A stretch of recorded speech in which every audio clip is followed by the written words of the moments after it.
सात्विक वृत्ति जब व्यक्ति सात्विक वृत्ति में जीने लगता है, तब व्यक्ति मोक्ष की तरफ अग्रसर होता है, परमात्मा की तरफ, आत्मा की तरफ अग्रसर होता है, परमात्मा की तरफ अग्रसर होता है।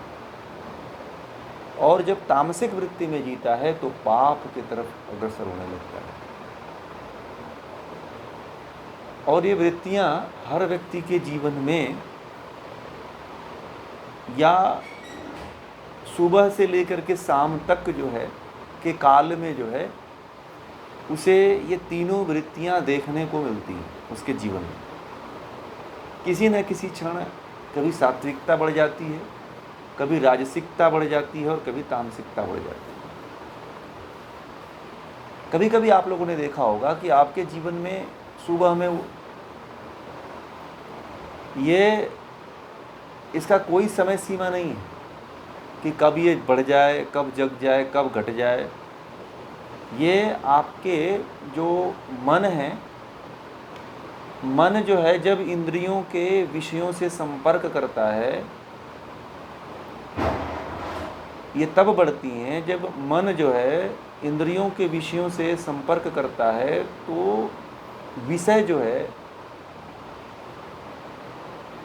विषयों के भोग को जो है, विषयों की वृत्तियों को जो है मन आत्मा तक पहुंचा देता है।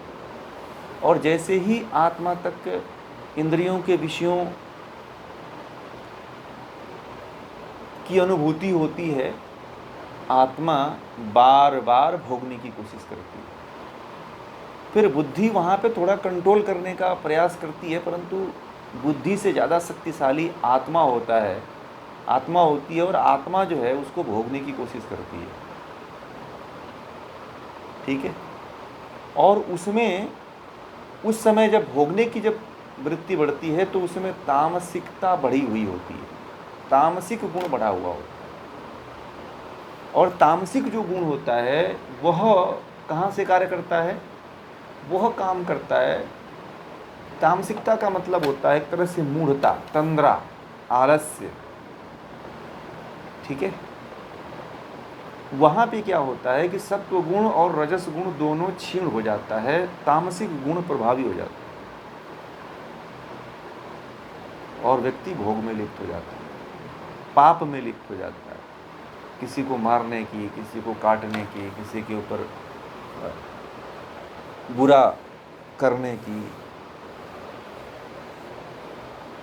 इस तरह की प्रवृत्ति उसके भीतर जागृत होने लगती है जब तामसिक वृत्ति बढ़ती है। जब राजसिक वृत्ति बढ़ती है तो व्यक्ति चंचल हो जाता है, कभी भोग की तरफ जाता है फिर वापस लौट जाता है, कभी साधुपन उसके अंदर आ जाता है, कभी दया आ जाता है, कभी क्रोध आ जाता है, कभी घृणा उत्पन्न होता है, कभी काम उत्पन्न होता है, कभी ईर्ष्या उत्पन्न होता है। तो ये राजसिक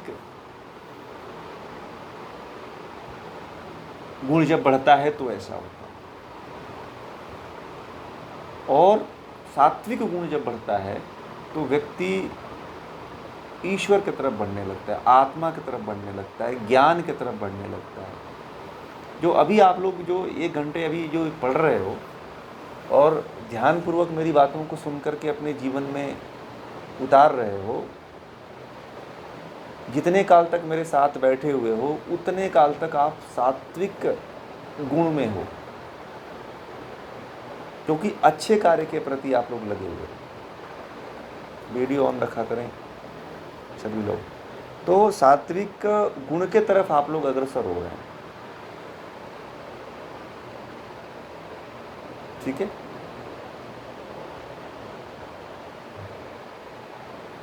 और यह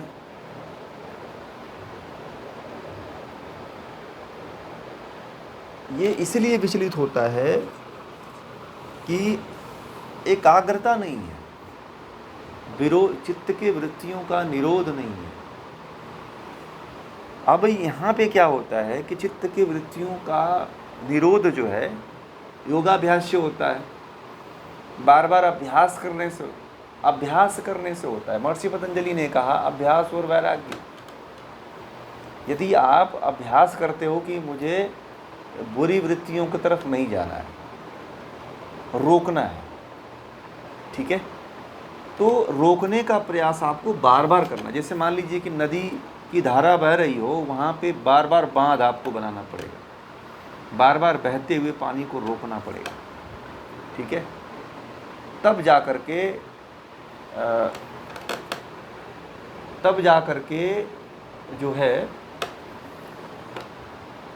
हम बांध को रोक पाते हैं, जो धारा बह रही है उसको तब हम जा कर के रोक पाते हैं। बार बार अभ्यास। और फिर तो महर्षि पतंजलि ने ये भी कहा कि इन वृत्तियों को कैसे रोकें। तो इन वृत्तियों को रोकने के लिए कहा कि तप, स्वाध्याय और ईश्वर प्रणिधान का अभ्यास करो, ठीक है। कहा कि यदि ये भी नहीं कर पाते हो तो यम अष्टांग योग का पालन करो, ठीक है। यम, नियम, आसन, प्राणायाम, प्रत्याहार, धारणा, ध्यान, समाधि, इसका अभ्यास करो। एक एक स्टेप बढ़ते जाओ, तब तुम चित्त की वृत्तियों को रोक सकते हो, अन्यथा चित्त की वृत्तियों को कभी नहीं रोक पाओगे। चित्त की वृत्तियों को रोकने के लिए अभ्यास और वैराग्य की बहुत ही जरूरी आवश्यकता होती है, और विवेक को जागृत करना। जो व्यक्ति, जो साधक अभ्यास वैराग्य नहीं उत्पन्न करता है और विवेक को जागृत, तीन चीज़ होना चाहिए समाधि में पहुंचने के लिए: अभ्यास, वैराग्य और विवेक।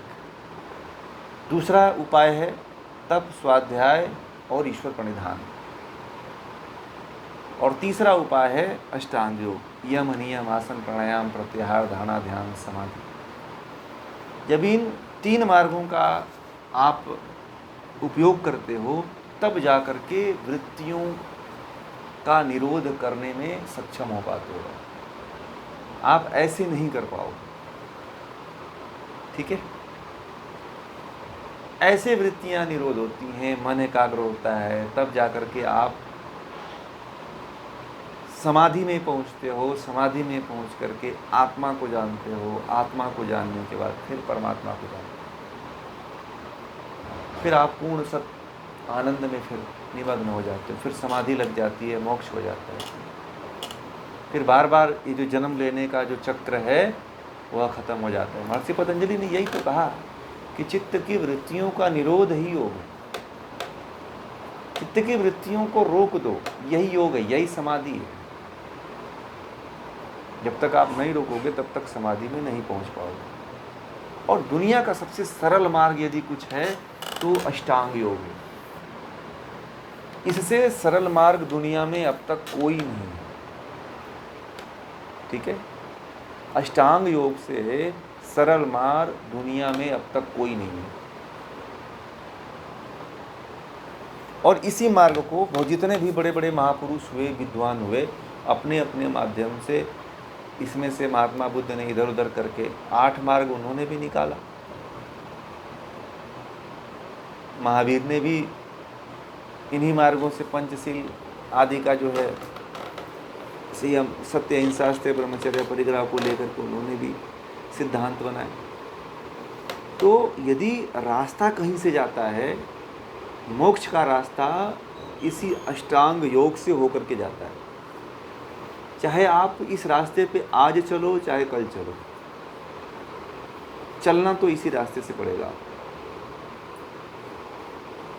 क्योंकि अज्ञानता में मोक्ष नहीं होती है। कल आप लोगों ने पढ़ा, कल के सूत्र में, कि महर्षि कपिल कह रहे हैं कि ज्ञानी ही मुक्त हो सकता है। जिसको ज्ञान नहीं है वो मुक्ति के योग्य नहीं होता है, फिर वो मुक्त ही नहीं हो पाता, ठीक है। अज्ञानी कभी मुक्त नहीं होता है, हमेशा ज्ञानी ही मुक्त होता है।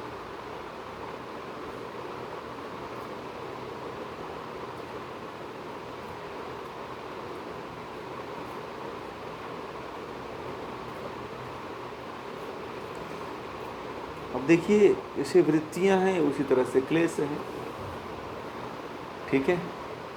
और क्लेश ही तो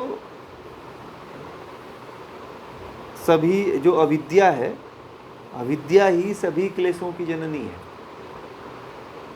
मतलब कहने का मतलब है कि जो अभी मैंने बात कहा कि बिना ज्ञान की मुक्ति नहीं है, तो पहले विवेक लाइए, अविवेक को हटाइए। जब तक आप अविवेक को नहीं हटाते हो, अविवेक ही क्लेश है एक तरह से, तो अविवेक को हटा दीजिए, ठीक है। और जब तक क्लेश नहीं मिटता है, मतलब अविद्या नहीं मिटती है, अविद्या को अज्ञानता कह लीजिए, अज्ञान कह लीजिए, तो जब तक अज्ञान नहीं हटता है तब तक मुक्ति नहीं होती है।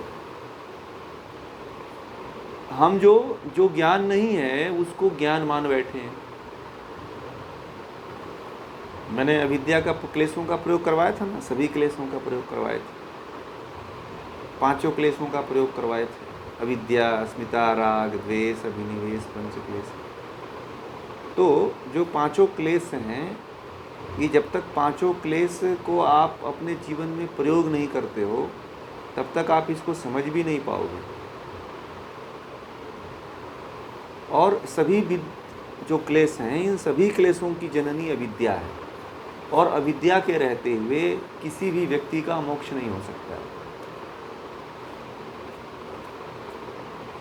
ठीक है। जब तक अविद्या है तब तक मोक्ष होना असंभव है, ठीक है। अब उसको क्लेश कह लो या अविद्या कह लो, अज्ञान कह लो। इसीलिए मोक्ष होने की सबसे बड़ी शर्त होती है ज्ञान। मुक्ति, लोग कहते हैं ना कि मुझे मोक्ष मिल जाए, मोक्ष मिल जाए, तो मैं कहता हूं कि वो कभी नहीं मोक्ष को जा पाएगा। मोक्ष इतनी सस्ती नहीं है। फिर आप मान लीजिए परमात्मा ने आपको मोक्ष भी दे दिया, तो किस ज्ञान के सहारे आप मोक्ष काल में रहोगे?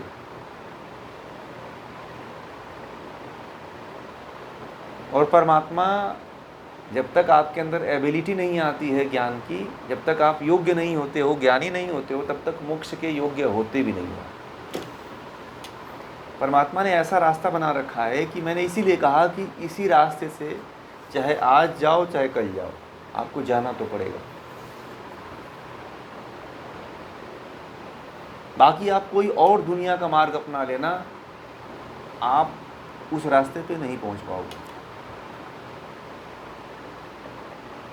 इसीलिए मैंने कहा कि ये रास्ता जो है सबसे सटीक रास्ता है, दुनिया का सबसे उत्तम रास्ता है।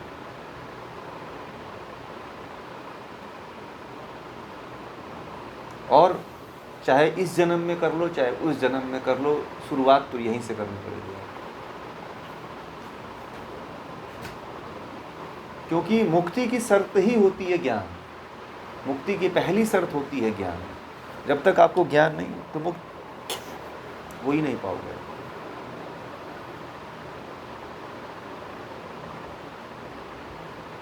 इसीलिए वेदों में 3 विषय हैं, ज्ञान कांड, ज्ञान, कर्म और उपासना, ठीक है। वेदों में 3 मार्ग बताया है, ज्ञान, कर्म और उपासना। गीता भी इसी आधार पे है, ज्ञान योग, कर्म योग और भक्ति योग। चाहे उसे उपासना कह लो, भक्ति को। देखिए नहीं कट रही है। और मैं ये भी कहता हूँ, बार बार ये बात कहता हूँ कि भक्ति वही कर सकता है जिसको ज्ञान हो। जो लोग कहते हैं ना कि भक्ति करना शुरू कर दो, किसका करोगे बताइए? जो कोई महापुरुष जन्म ले लिया है, उसकी लीलाओं को मुक्त तुम याद करके आध्यात्म में उतर पाओगे? बताओ। किसी के जीवन लीला को याद कर करके आप मुक्त हो जाओगे? बताओ, ये आध्यात्मिकता है? आज ही आप लोग बता दो। चलिए आप सभी लोग बताइए। मान लीजिए कि क्या किसी के जीवन लीला को आप याद करते हो तो मुक्त हो पाओगे आप? बताइए भूमिता जी।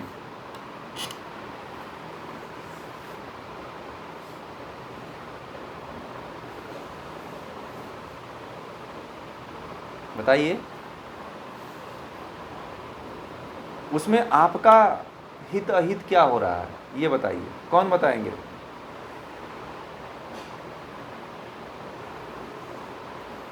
शायद मुझे सुन नहीं रहे हैं आप लोग अभी, इसीलिए वीडियो। मैं आपसे पूछा कि किसी के कहानी, किसी के जीवन लीला को और उसके कहानी को याद करके, सुन करके, गा करके आप मुक्त हो जाओगे?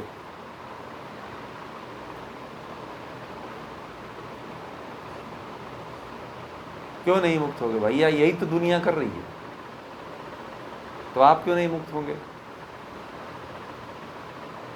नहीं, पुरुषार्थ क्या मतलब, क्या पुरुषार्थ? कौन सा पुरुषार्थ की बात कर रहे हैं आप? मैं वहीं पहुंचना चाहता हूं, आप समझे कि नहीं समझे, बताइए।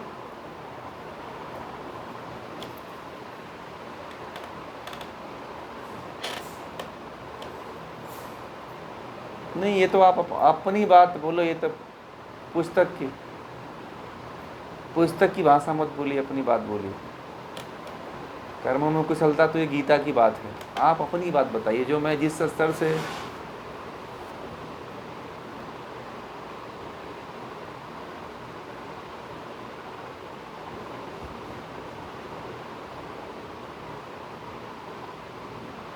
नहीं, ये तो बात दूसरी हो गई। मैं ये कह रहा हूँ, मैं वहीं लेके जाऊँगा आपको, आप खाली बस ये जवाब दीजिए कि जिस को पूरी दुनिया ये मान रही है कि इसका नाम लो, इसकी कहानी याद करो, इसकी लीला याद करो, इसको रटो, इसका जप करो तो मुक्त हो जाओगे, क्या ये अध्यात्म है? मैं ये बस पूछ रहा हूँ।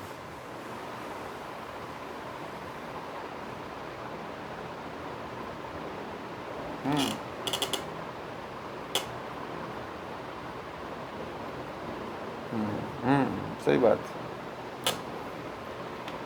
बहुत अच्छा।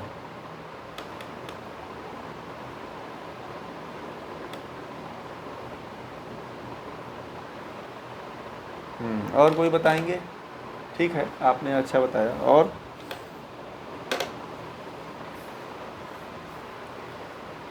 और कोई बताने का प्रयास करिए।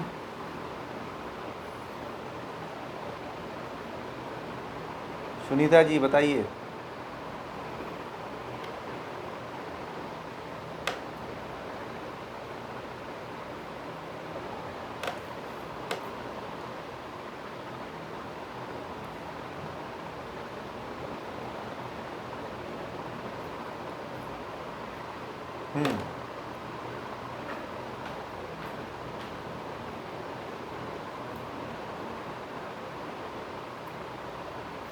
भावुक मत होइए ना, भावुकता।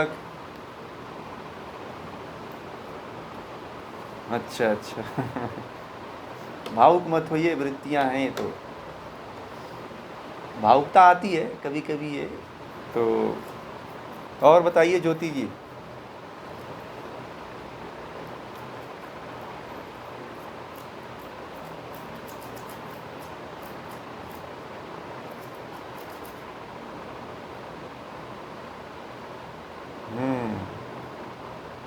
बहुत अच्छा। नहीं बढ़ पाएंगे, परंतु ये जो मैंने एक बात कहा कि आप कहानियाँ याद करते हो, लीलाएं याद करते हो, जप करते हो, तो क्या उससे मुक्ति हो जाएगी?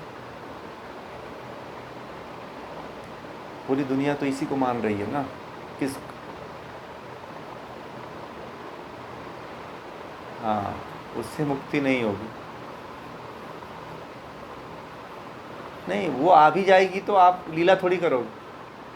हाँ, कुल मिलाकर के बात यही है कि केवल उससे चित्त शांत होगा, मतलब कुछ आपकी उन्नति नहीं होगी, मतलब आप आगे पीछे नहीं होगे, मतलब आगे बढ़ोतरी नहीं होगी आपकी, आपकी यात्रा अभी रुकी हुई है। मतलब कि आप अपने आप को ये समझते हो कि जैसे कर्मकांड दुनिया का कोई भी करते हो, आप लीला देखते हो, भगवान को याद करते हो, भजन करते हो, तो उससे आपकी आध्यात्मिक यात्रा जो है 0 किलोमीटर होती है। कितने किलोमीटर? 0 किलोमीटर होती है।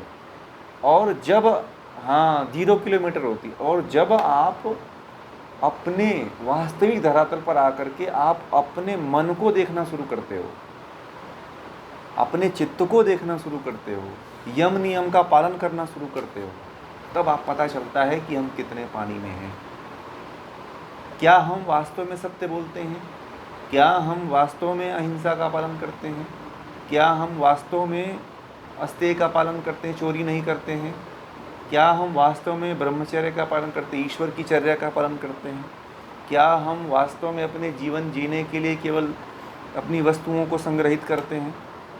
क्या हम लोग बाहर भीतर की शुद्धि करते हैं? जब इस पे उतरेंगे ना आप, तब आपको पता चलेगा कि मेरा तो जीवन का स्तर एकदम जीरो लेवल पे है। मतलब कि हमारी यात्रा अभी हुई, शुरू ही नहीं हुई है। कुल मिलाकर के मैं यही शुरू में कहने वाला था आप लोगों से कि अपने धरातल पे बात करिएगा आप लोग कि आप लोग कहाँ तक पहुँचे हो। ठीक है, आपको पढ़ना चाहिए, महापुरुषों की कहानियाँ पढ़नी चाहिए, प्रेरणा लेनी चाहिए। हाँ बोलिए। हाँ हाँ, क्या आपने बोला? हाँ, आत्मदर्शन का अभ्यास के लिए, हाँ, आत्मदर्शन नहीं होता है तब तक हम अध्यात्म की तरफ नहीं उतर पाते हैं। अध्यात्म का मतलब क्या? आत्मा से लेकर के परमात्मा की यात्रा ही अध्यात्म है, यही अध्यात्म है। और ये जब तक नहीं शुरू है तब तक आप कुछ भी करते रहो, तब तक आप आध्यात्मिक नहीं हो सकते हो। आज श्री श्री रविशंकर जी और क्या नाम है वो, आशुतोष राणा की अभी इंटरव्यू में सुन रहा था आज। ठीक है, तो श्री श्री रविशंकर जी से पहला प्रश्न उसने किया था कि आध्यात्म और धर्म में क्या अंतर है? हम लोग तो गृहस्थ हैं, आप हमें समझा दीजिए। आप लोगों को वीडियो में भेजूंगा, सुनिएगा। ठीक है, तो वो धर्म के बारे में तो बहुत अच्छा बताए, परंतु आध्यात्म की जो उन्होंने डेफिनेशन दिया है उसमें थोड़ा सा लोचा हो गया। ठीक है, उन्होंने कहा कि लोगों से जोड़ना, लोगों से प्रेम भाव बनाए रखना, इसको आध्यात्मिकता से जोड़ करके उन्होंने बता दिया। मैंने कहा कि श्री श्री रविशंकर जैसा व्यक्तित्व जो है, हो सकता है वो किसी दूसरे मायने में कहे हों इस बात को, ठीक है, परंतु वो वास्तविक मार्ग नहीं। ठीक, हाँ बोलिए, पूनम जी कुछ कहना चाहती हैं।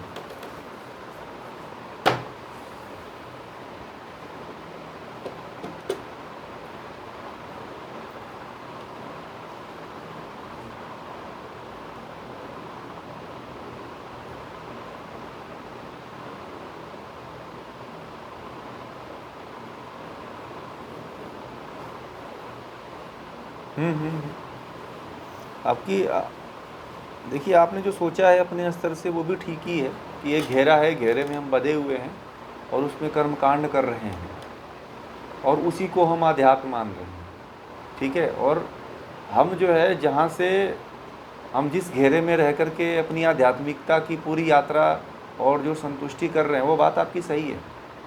वास्तव में यही बात है कि हम एक घेरे में घिरे हुए हैं और उसी में अपने आप को हम संतुष्ट कर लेते हैं कि जो हो इसी में। उस घेरे से बाहर नहीं निकलते हैं और अपनी यात्रा नहीं शुरू करते हैं, उस घेरे में केवल घूमते रहते हैं। जो मौत का कुआं वाला जो बनाते हैं ना सब, वो सर्कस वाले, तो उसी में हम लोग घूम रहे हैं। खूब अपना प्रदर्शन तो खूब अच्छा 100% दे रहे हैं, मोटरसाइकिल भी चला ले रहे हैं मौत के कुएं में, परंतु हमारी वो संसार की तो यात्रा हो रही है, परंतु हमारी यात्रा अभी नहीं शुरू हुई है। जब तक आप मन वृत्ति चित्त पे नहीं आएंगे तब तक आपकी आध्यात्मिक यात्रा नहीं होगी। मतलब आप जिस धरातल पे, जिस दिन आप अपने धरातल पे आओगे ना, तब उस दिन आपकी यात्रा प्रारंभ होगी। मैंने यही कह रहा था कि आप लोग, मैंने शुरुआत में इसीलिए कहा कि आप लोगों को मैं कुछ बताना चाहता हूँ। देखिए, भूमिता जी यहाँ तक लेकर के आई, पूछते पूछते पूछते पूछते, ठीक है, ये उनका प्रश्न नहीं, ये सबका प्रश्न था। ठीक है, परंतु उन्होंने बड़ा प्रश्न में खोदते खोदते प्रश्न को, मतलब प्रश्नों से प्रश्न पूछते पूछते यहाँ तक लेकर आए। अच्छा है, ऐसा ही होना चाहिए।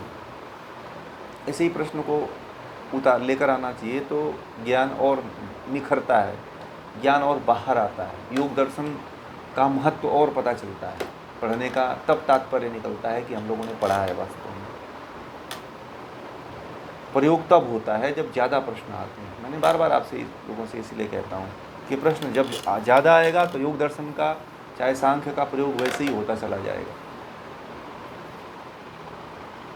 इसीलिए जब आप अपने भीतर से चलोगे ना तो आपको पता चलेगा। अभी हम लोग केवल अभी जो पूरी दुनिया है, हम लोग को छोड़ दीजिए या पूरी दुनिया को ले लीजिए, तो जो पूरी दुनिया चल रही है वो इसी तरफ चल रही है, इसी को सब कुछ अध्यात्म मान रही है कि यही अध्यात्म है, यही जीवन का उद्देश्य है, और इसको ही कर कर के अपने आप को संतुष्ट मान भी लेती है।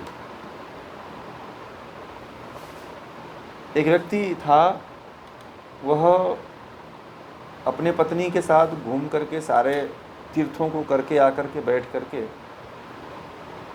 दोनों आपस में बात कर रहे थे। ट्रेन में बैठे हुए थे और अब बात कर रहे थे कि हम लोगों ने अपने जीवन में सारी यात्राएं पूरी कर ली, अब हमारे जीवन का सारा उद्देश्य पूरा हो गया, अब हमें कुछ करना नहीं है।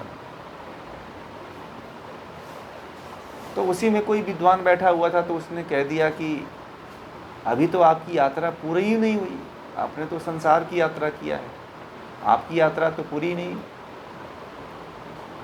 तो वो जो दोनों दंपति थे वो पूछे कि कैसे पूरी होगी, तो बोले कि आपको तो इसके लिए ज्ञान लेना पड़ेगा, और बिना ज्ञान की मुक्ति होती नहीं है।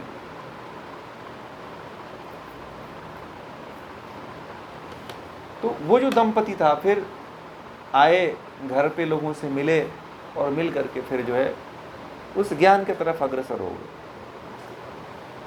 तो देखिए, कहीं संसार छोड़ना नहीं है, संसार से भागना नहीं है। मैं तो आप लोगों को, जब से हमसे जुड़े हुए हैं आप लोग, तब से मैं ये बात कहता हूँ कि दुनिया छोड़ के नहीं जाना है, संसार छोड़ के नहीं जाना है, घर छोड़ के नहीं जाना है, कहीं भी नहीं जाना है। आज की व्यवस्था इतनी अच्छी हो गई है कि गूगल मीट ने आप लोगों को घर बैठे शास्त्रों का ज्ञान दे रहा है, उनके सहयोग से, उनके प्रयोग से। तो इससे बड़ा उपलब्धि कुछ नहीं हो सकती है। कहीं भागने की, कहीं जंगल में कहीं जाने की ज़रूरत नहीं है, आपके घर वो ज्ञान पहुंच रहा है वाणी के माध्यम से। ठीक है, तो ये है वास्तविकता कि आप अपने भीतर की यात्रा प्रारंभ करो, मन से प्रारंभ करो, प्रकृति से प्रारंभ करो, आत्मा तक आओ, आत्मा से आप परमात्मा तक जाओ। ये तब जाकर के आध्यात्म की यात्रा शुरू होगी। ठीक है, सुबह से शाम तक आप एक हैं, वो जुड़ी हुई हैं कृष्ण, वो इस्कान से जुड़ी हुई हैं। तो वो वेस्ट बंगाल की रहने वाली है। बंगाल में जानते ही हैं, इस्कॉन बहुत वहाँ पे प्रचलित है। तो वो बड़े आध्यात्मिक हैं। उन्होंने वीडियो देख करके उनसे हमारा जब संपर्क किया था उन्होंने, तो एक दिन मुझे वो कॉल करके बात किया उन्होंने। तो उन्होंने बताया मुझे कि बताने लगी वो, क्योंकि जो जिस वीडियो को उन्होंने सुना था उस वीडियो में कुछ ऐसे ही विषय थे। तो वो कहने लगी कि क्या मैं जो ये कृष्ण की भक्ति करती हूँ, लीला को याद करती हूँ, ये तमाम चीज़ों का भोग लगाता हूँ, तो क्या इससे मैं परमात्मा की तरफ नहीं पहुँच पाऊँगी? तो मैंने कहा कि आप कितने दिन से कर रहे हो? तो बोली कि मैं 15-20 साल से कर रहा हूँ। तो मैंने उनसे बस यही कहा कि क्या 15-20 सालों में आपने कुछ पाया है आंतरिक धरातल पर? तो बोली कि नहीं, सुबह से शाम तक तो मेरा पूरा जीवन इसी में चला जाता है। अब तक 15-20 साल जो जीवन बीता है वो तो इसी में बीता है, नाम जप में, गाने में, कीर्तन में और जप में, इसी में बीता हुआ है। तो मैंने कहा कि भीतर क्या अनुभूति हुई? मैंने उनसे पूछा आपको क्रोध आता है? बोलती क्रोध तो बहुत आता है। अब वो बोलने लगी क्रोध जब आता है तो मैं जो अपने घर में रखी हुई वस्तुओं को तोड़ देती हूँ, कप तोड़ देती हूँ, किचन के सामान नीचे कांच के गिलास तोड़ देती हूँ। तो मैंने कहा कि आप किस योग्यता तक पहुँचे हो, आपको तो अनुमान हो ही गया होगा इससे ही कि आप क्यों कांच तोड़ देते हो। तो बोले कि क्रोध आता है मुझे ऐसा घर में। तो मैंने कहा कि फिर आपकी यात्रा तो नहीं हुई है भीतर की, आप बाहर से भले बहुत बड़े, बोले कि मैं 3-3, 4-4 घंटे तक जब ध्यान करता हूँ। तो मैंने कहा कि आपकी भीतर की यात्रा प्रारंभ ही नहीं, चित्त की यात्रा प्रारंभ ही नहीं हुई है, तो फिर आप आध्यात्म में कैसे उतरोगे आप। तो बोले कि आप कैसे उतरे। मैंने कहा कि ज्ञान अर्जित करो, बहुत ज़रूरत है आपके लिए। और पता है वह जो है इसी झगड़े के कारण, इसी मारपीट के कारण अपने पति से और अपने बच्चों से अलग रहती है। उनके पास पैसे की कमी नहीं है, तो पति अलग रहता है, बच्चे अलग रहते हैं, तीनों लोग 3 तरह अलग अलग जगह पे रहते हैं। वही बता रही थी, ठीक है, वो बंगाली हैं। तो मैंने कहा कि फिर आप आध्यात्म में कैसे उतरोगे, आपकी इच्छा तो इतनी अच्छी है, आप अभी अपने मन के ऊपर कंट्रोल ही नहीं कर पाए हो। बोले कि ईर्ष्या बहुत होता है, जलन बहुत होता है, कोई बोलती है कोई मुझसे ज़्यादा भक्ति करता है तो मुझसे घृणा होने लगती है। मैंने कहा कि आप कैसे भक्त हो, अभी मन की यात्रा आपकी नहीं शुरू हुई, आप बाहर बाहर केवल कर्मकांड कर रहे हो। तो बोले कि कैसे होगा। तो मैंने कहा कि ज्ञान अर्जित करो। बोले कि हो नहीं पाता है। मैंने कहा कि नहीं हो। बोले कि हमारे गुरु लोग कहते हैं कि किसी दूसरे को मत सुने। तो मैंने कहा कि नहीं सुनोगे तो फिर कैसे होगा, केवल जो भागवत में लिखा हुआ है उसी को सुनो। तो मैंने कहा कि तब तो फिर वही कुएं वाली मेढक की बात हो गई, ठीक है। मैंने कहा कि जब आपको ज्ञान लेना हो तो आना हमारे तरफ, हमारे द्वार खुले रहते, कभी बंद नहीं होते। बोले कि मैं चाहता हूँ कि ज्ञान लूँ, परंतु मैं बड़ा बधा हुआ हूँ, मैं परेशान हो गया हूँ, फ्रस्ट्रेट हो गया हूँ। कह रही थी कि मन करता है कभी कभी फांसी लगा लूँ। तो मन कर ऐसा होता है कि मैं जो है इतने बड़े संस्था से जुड़ी हुई हूँ, लोग क्या कहेंगे। अब इसलिए ये लेके चले गए कि उसी बात, देखिए बोरिंग का सवाल क्यों खड़ा होता है ये बात को यदि आप समझेंगे तो लंबा और बोरिंग, इसमें ऐसा नहीं कि मैं आपको खींच रहा हूँ, ठीक है। उसी बात को ही समझाने के लिए बातें कही जा रही हैं।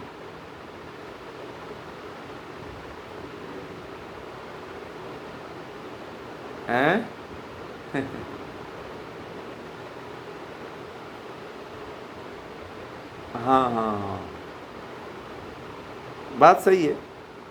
हाँ वो चीज़ देखिए, वो चीज़ अब उसमें क्या होता है कि जब तक आप, अब इसमें क्या होता है कि जब उस चीज़ को पूरी गहराई में हम नहीं उतार के लेके जाएंगे तब तक आप फिर उस चीज़ को नहीं कैच कर पाओगे। ज्ञान तो ऐसा है, अब वो चीज़ हमेशा याद रहेगा। जब ये उदाहरण आप सुनोगे ना तो वो चीज़ कभी भूलेगा ही नहीं तो ज्ञान तो हम इतना देते हैं, पुस्तक का ज्ञान कहाँ याद है, सब भूल जाते हो, ठीक है ना। और बिना उदाहरण के, बिना कहानियों के, बिना इसके आप कभी समझ ही नहीं पाओगे, इतना आपके पास ज्ञान ही नहीं है। आप पुस्तक की भाषा पढ़ाने लग जाऊँ तो एक भी चीज़ आपके पल्ले नहीं पड़ेगी, उतरेगी ही नहीं भीतर, भूल जाओगे। आज पढ़ाऊँगा कल भूल जाओगे, ऐसा होता। इसीलिए इस तरह से बताना समझाना पड़ता है, ठीक है।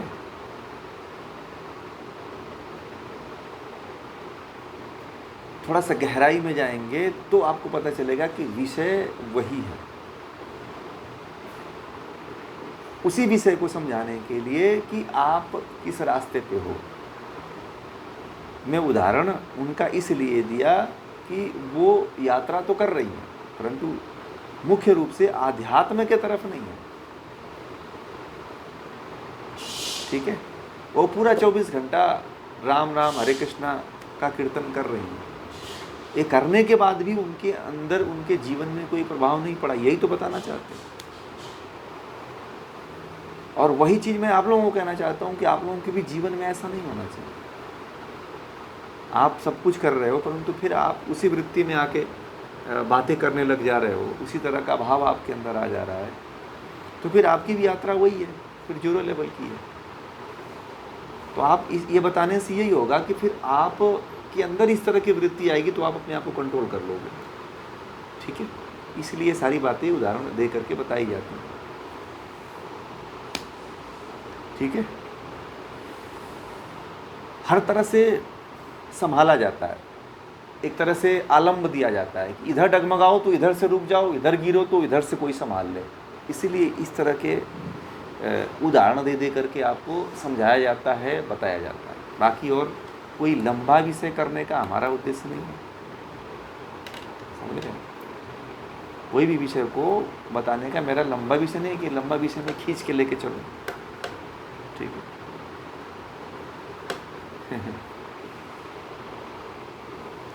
ठीक है ना। तो कल हम लोग फिर जुड़ेंगे, समझ में आ गया ना ये बातें। तो आप लोग अपने आध्यात्मिक स्तर पे चलें और अपने भीतर से देखने का प्रयास करें कि हमारी यात्रा शुरू हुई कि नहीं हुई। जो लोग योग दर्शन जो लोग पढ़ चुके हैं वो यम नियम का पालन करते रहें, यम नियम का प्रयोग करते रहें, क्लेशों का प्रयोग करते रहें। जो लोग नहीं पढ़े हैं वो लोग जितना उनको जानकारी है या वीडियो मैंने भेजा है तो वीडियो सुन करके अपने ऊपर प्रयोग करते रहें, ठीक है। योग दर्शन के कोर्स में है इसकी वीडियो, तो आप लोग वहाँ से देख करके आओ, इसका प्रयोग करते रहें और आगे बढ़ते रहें, ठीक है।